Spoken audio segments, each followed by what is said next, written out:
तो बेटा हम बात करते हैं function y equal to 1/2x - 3। तो बेटा इसकी डोमेन क्या होगी?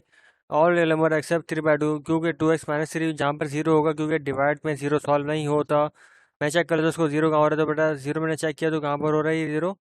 3/2 पे जीरो हो रहा है। तो बेटा 3/2 के अलावा सब इसके रियल नंबर की डोमेन होगी। ठीक है, आइए अब इसके ग्राफ की तरफ चलते हैं। ग्राफ देख ले जरा। तो आप देख सकते हो सिंपल 3/2 कितना होता है? 1.5 होता है। आप देख सकते हो यहाँ पर 1.5 पे अगर आपके ये वैल्यू होगी आपके पास मीट नहीं करेगी, ये अनडिफाइंड होगी, यहाँ पर कभी भी नहीं मिलेगी, एवर एवर एवर। ठीक है, यहाँ प्लस में भी और इस तरफ आपके पास नेगेटिव में भी, यहाँ पे देख सकते हो सिंपल इस तरफ बिल्कुल उसके ऊपर भी और इसके बिल्कुल नीचे भी आपके पास डिफाइंड नहीं करेगी। ठीक है, उसका ग्राफ कुछ ऐसा बनेगा। यहाँ पर इसका कट कर रहा है ग्राफ। ओके, अब हम बात कर लेते हैं इसकी रेंज की। रेंज कैसे निकालोगे बेटा? सिंपल, आप जानते हो रेंज निकालेंगे इसको मैं क्या करूँगा, in terms of Y represent करूँगा पहले की तरह।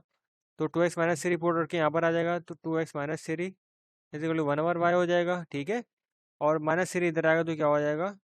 1/y+3 हो जाएगा, और 2 मल्टीप्लाई हो रहा है यहाँ पर डिवाइड हो जाएगा, तो x is equal to 1/, simple आप लिख सकते हो सिंपल +3/2। और ये क्या हो जाएगा आपका? सिंपल डिवाइड बाय 2 है, ये डिवाइड बाय 2 है, तो अब मल्टीप्लाई में चेंज करूँगा तो क्या होगा?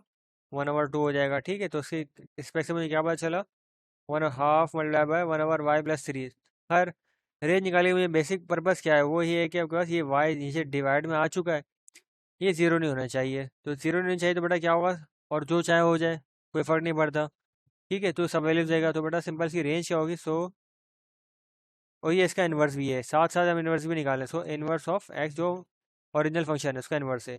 तो रेंज ऑफ एफ इज़ क्या होगी मेरे पास? बेटा जीरो को सॉल्व यानी कि -∞ से लेके आपके पास जीरो तक जाएगा, और फिर जीरो से लेके यूनियन जीरो से लेके +∞ तक आप जो चाहे पुट कर सकते हो, उसकी रेंज होगी। ठीक है, और यहाँ पर आपका फंक्शन लिखे हुआ है, यानी कि जी पार्ट है आपके पास, क्या है आपका सिंपल उसकी डोमेन क्या होगी?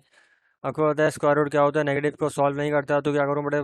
मेरे पास क्या आना चाहिए? सिंपल जीरो से स्टार्ट होगा, तो मैं क्या करूँ? सिंपल x - 3 को जीरो के इक्वेट कर लूँगा, जीरो को सॉल्व करता है तो ये हो जाएगा x - 3 कर लो जीरो। तो x क्या होगा? 3 को सॉल्व करेगा, तो बेटा इसकी डोमेन क्या होगी? तो डोमेन होगी मेरे पास, डोमेन होगी पार्ट जी की ज़ीरो से -∞ से लेके आपके पास सारे नंबर पुट कर सकते हो, बल्कि नहीं, कि यहाँ पे नेगेटिव रखोगे तो नेगेटिव नेगेटिव नेगेटिव होगा, तो भी सॉल्व नहीं करेगा। तो बेटा सिंपल मेरे को इसको जीरो से स्टार्ट करना पड़ेगा। इसकी डोमेन क्या होगी मेरे पास? एक्चुअली डोमेन होगी मेरे पास 3 से स्टार्ट होगी, यानी कि क्लोज इंटरवल लगेगा, 3 से लेके +∞ तक। ठीक है, आप जो चाहे नंबर पुट करो, क्योंकि एक्स आपके पास बड़ा होना चाहिए 3 से, और 3 हो सकता है, तो इसकी डोमेन ये होगी। रेंज निकालने के लिए क्या करोगे? रेंज निकालने के लिए आप क्या करोगे? y is equal to 4 - x - 3। So ये हो जाएगा मेरे पास। इसको क्या करूँगा in terms of Y, X लिखा हुआ है इन टर्म्स ऑफ एक्स, तो अब मुझे क्या निकालना पड़ेगा? इन टर्म्स ऑफ वाई निकालना पड़ेगा ऑफ एक्स। तो क्या करूँगा बेटा? सिंपल ये माइनस का जरा आगे प्लस हो जाएगा, तो ये हो जाएगा x - 3 स्क्वायर रूट 4y इधर आगे माइनस का y हो जाएगा। ठीक है, अब क्या करोगे बेटा? सिंपल आप यहाँ पे स्क्वायरिंग कर लो, square root x - 3 is equal to 4 - y का होल स्क्वायर हो जाएगा, x इक्वल टू 3 4 - y का होल स्क्वायर -3 जाके +3 हो जाएगा। सो इसकी रेंज आ जाएगी मेरे पास। बेटा सिंपल इसको देख के नज़र आ रहा है, और वैसे भी अगर इसको ना भी देखो तो बेटा आपको रेंज इससे भी पता लग जाएगी। इसका एक और तरीका भी है कि मुझे इसमें डोमेन जो मैंने 3 पुट की है, यानी कि 3 से मैंने छोटा नंबर मैंने आपके पास पुट ही नहीं किया। ठीक है, 3 पुट किया और 3 से बड़े नंबर पुट किया, तो ऑब्वियस सी बात है इसको 3 पुट करोगे जीरो आएगा इसका आंसर। और कम से कम मुझे आंसर क्या मिलेगा? जीरो आएगा तो इसका आंसर क्या मिलेगा? रेंज के लिए रेंज मिलेगी मेरे को 4। ठीक है, 4 मिलेगी, और 4 से बड़े नंबर आते रहेंगे मेरे पास इन्फिनिटी तक। ठीक है, उसकी वजह क्या है मेरे पास? आप में बड़े से बड़ा नंबर पुट करोगे यहाँ पर, तो स्क्वायर रूट उसको और छोटा कर देगा, तो उसको करीब करीब आपके साथ रहेगा, यानी कि और प्लस आप ये भी देख सकते हैं सिंपल यहाँ पे क्या है? नेगेटिव साइन है, यहाँ पे क्या है? नेगेटिव साइन है, तो इसकी आंसर क्या होगी? रेंज क्या होगी एक्चुअली इसकी? -∞ से +4 तक, क्योंकि आपको नेगेटिव नेगेटिव वैल्यू मिल जाएगी, क्योंकि अंदर सॉल्व तो हो जाएगा स्क्वायर रूट।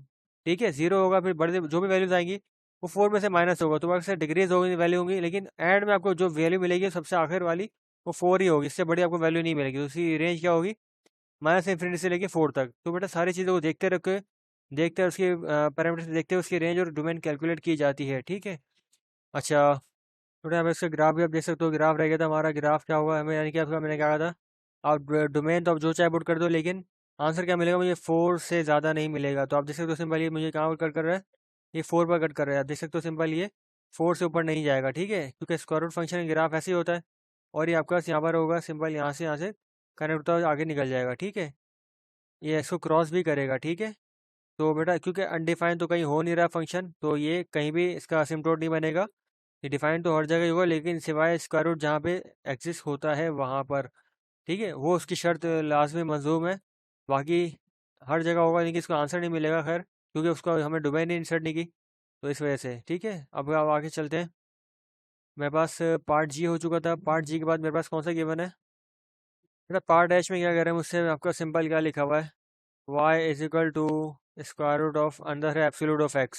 बट सिंपल आपके पास क्या है, अब मुझे कोई टेंशन नहीं है, क्योंकि स्क्वायर रूट है और उसके अंदर क्या एप्सिलूट, एप्सिलूट जो चीज़ चालो वो पॉजिटिव हो जाती है, नेगेटिव भी पॉजिटिव हो जाती है, पॉजिटिव भी पॉजिटिव हो जाती है। तो बेटा इससे आप चाहो चाहे पुट करो, इसकी डोमेन क्या होगी मेरे पास, माइनस इन्फिनिटी से लेके प्लस इन्फिनिटी से, आप जो चाहे पुट कर सकते हो, क्योंकि नेगेटिव भी पुट करोगे तो उसको प्लस कर देगा, तो ये मेरे पास सॉल्व हो जाएगा। सो रेंज क्या हो गया, नेक्स्ट मेरा सवाल है रेंज।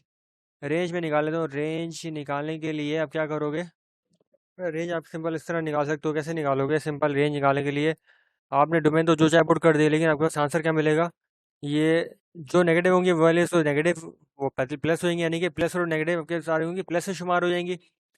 सवाल है कि जीरो, जब जीरो पुट करोगे जीरो आएगा, तो पहला आंसर क्या मिलेगा, आपको जीरो मिलेगा, और फिर आगे तक चलता रहेगा, तो ये इसकी रेंज होगी, सिंपल। अच्छा, ग्राफ आप देख ले तो सिंपल सा ग्राफ कैसे बनेगा, तो ग्राफ इसका आप देख लो, इसका square root of absolute of X, यानी कि स्क्वायर रूट ऑफ एक्स का ग्राफ बनेगा, लेकिन नेगेटिव में नहीं आएगा। होता क्या आपका अमूमन ये नीचे आ जाता था, अब ये अगर आपके पास नेगेटिव वैल्यूज होंगी, नेगेटिव यानी कि आपके पास ये ग्राफ कैसे बनेगा, इस तरीके से बनेगा, ठीक है, प्लस में और माइनस में, ठीक है। अब चूंकि आपने वैल्यूज भी प्लस पुट करनी है, तो उसके ग्राफ को सिर्फ हाफ ही यहाँ से आता है, आप कंसिडर कर लें, तो यही इसका ग्राफ होगा, ठीक है। सो तो बस इस तरह हमारे सारे जो पहले फर्स्ट पार्ट के थे और टू पार्ट, यानी क्वेश्चन 1 और 2 कंप्लीट हो चुका। और ऑल ऑफ द अबव जो मैं दोबारा पढ़ देता हूँ क्वेश्चन जो लिखा हुआ था, यानी कि वन का हमने सारा डोमेन, रेंज, ग्राफ और इनवर्स वगैरह सब कैलकुलेट कर लिया। यहाँ पे क्या लिखा है, function number 1, find an algebraic expression for the inverses as well draw their graphs for those functions that are not 1 to 6 domain appropriately large is possible to define the inverse is valid in the domain। ये सारी बातें हमने discuss कर ली हैं बेटा। जिसका 1 1 होता है इसका इनवर्स, जिसका इनवर्स होता है उसको वो 1 1 एग्जिस्ट करता है, अदरवाइज नहीं करता, ठीक है। तो ये हमने क्वेश्चन नंबर 1 और 2 कंप्लीट डन कर लिए हैं, ठीक है। अब नेक्स्ट वीडियो में हम इंशाल्लाह क्वेश्चन नंबर 3 और बाकी सॉल्व करेंगे। Thank you. आई होप कि आपको समझ में आ गया होगा। Thank you.